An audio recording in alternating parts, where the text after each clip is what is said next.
guys, good afternoon. Today's episode is really interesting again as well. I actually got this off somebody who was trying to learn, or try to obtain or acquire perfect pitch when he was 27 years old. And his name is Max Deutsch, and I have the link to his original article in the description. So essentially, on June 1st, 2017, I asked myself the question, with only 1 month to practice, can I develop perfect pitch? I'm going to say no right now. Okay, but you have to understand, read the article. This guy really, really tried, and I give him merit for trying. But I'm sorry, dear, you're not going to be able to obtain perfect pitch that way. Relative pitch, yes, and I think you can do it. But perfect pitch, no, I'm so sorry.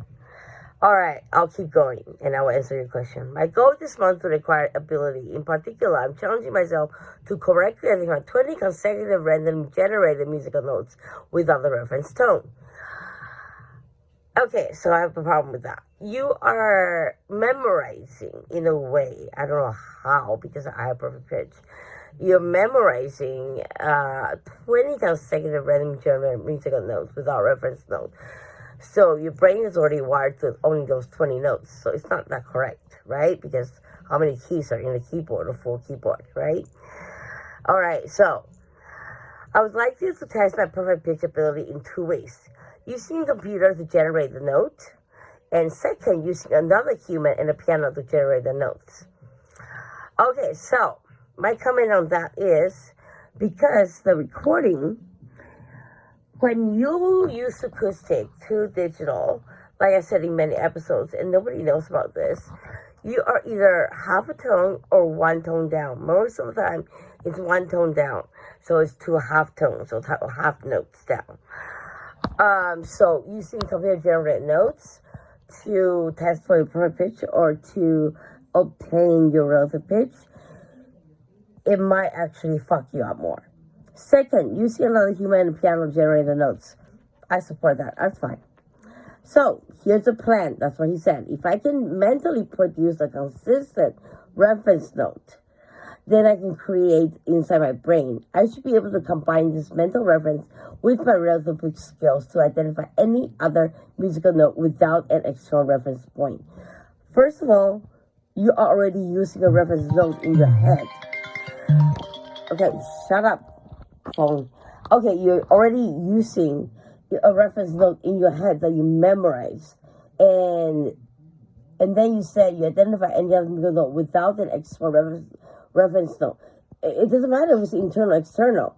It's still a reference note that you memorize. With perfect pitch, you don't memorize anything. It just comes. It's in your DNA. You can't get rid of it. That's it. You know? Sorry to say, but I know you're really trying. I read your article, and very, very methodological. And I really I envy your persistence, but I still have to say, I'm sorry, honey, you can't. You have relative pitch, probably very good relative pitch, but not perfect pitch. I'm so sorry. Or you know what? You can let me test you. How's that?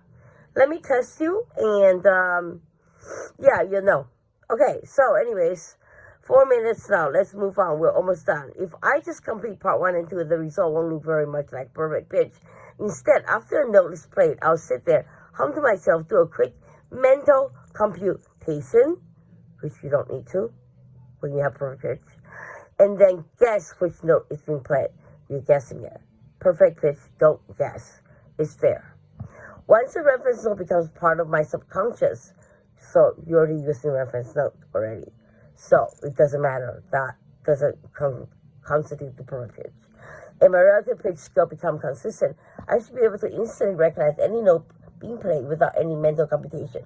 I'm not sure if this counts as a genuine perfect pitch due to the unconventional process, but the result is identical, so I said it counts. Yes, I really envy your persistence and your willingness to obtain perfect pitch. But practice your relative pitch, and maybe, really, using your method, you might be able to obtain traits of perfect pitch using your mental reference note. So in the end, it is still a relative pitch. I'm sorry. Thank you, guys.